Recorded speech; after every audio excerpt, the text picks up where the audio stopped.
آدم کو سلایا، آنکھ کھلی تو پہلو میں ہوا کو بٹھایا ہوا تھا، پورے لباس، پوری زیب و زینت کے ساتھ۔ تو آدم علیہ السلام کہنے لگے یہ کون ہے؟ کہ یہ تیری بیوی ہے، تیری زندگی کی ساتھی۔ اور عجب بات بتا، جنت جیسی نعمت کے باوجود آدم علیہ السلام جنت میں اداس رہتے تھے۔ ماں جی آئی تو اب بیدا دل لگا، نہیں تو جنت میں بھی اداس رہتے تھے۔ تو اللہ تعالیٰ نے نکاح پڑھایا،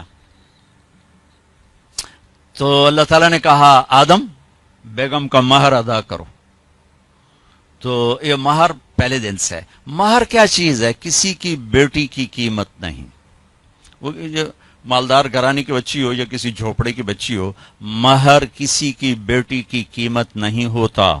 تھوڑا رکھو یا ساری دنیا سونا بنا کے مہر بنا دو، ایک بال کی بھی قیمت نہیں۔ مہر ایک علامت ہے، ایک علامت ہے کہ آج کے بعد اس لڑکی کا خرچہ یہ لڑکا اٹھائے گا۔ جب تک وہ زندہ اور یہ نکاح قائم ہے، یہ خرچہ خامن قوامون علی النساء، گھر کا نظام مرد چلائے گا۔ عورت گھر میں بیٹھے گی، نسل کو تیار کرے گی، تربیت کرے گی، ایک خوبصورت نسل اگلی نسل کو دے کے دنیا سے جائے گی۔ بہت بڑی جاب ہے ہماری عورت کی۔ تو اللہ نے کہا مہر ادا کرو۔ کہا جی کیا ادا کروں؟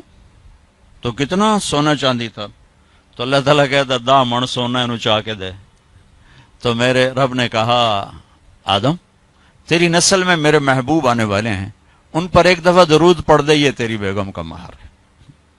ابھی آپ کا تو تذکرہ ہی کوئی نہیں ہے، سوائے اللہ کے کسی کو نہیں پتا کہ میں کس کو بھیجنے والا ہوں اور کیا کرنے والا ہوں ان کے لیے۔ لیکن آدم علیہ السلام کو اشارہ کر دیا کہ تیری نسل میں میرا محبوب آئے گا، تو اس پہ ایک دفعہ درود پڑھ، یہ تیری بیگم کا مہر ہے۔ یہ انسانیت کا پہلا رشتہ ہے۔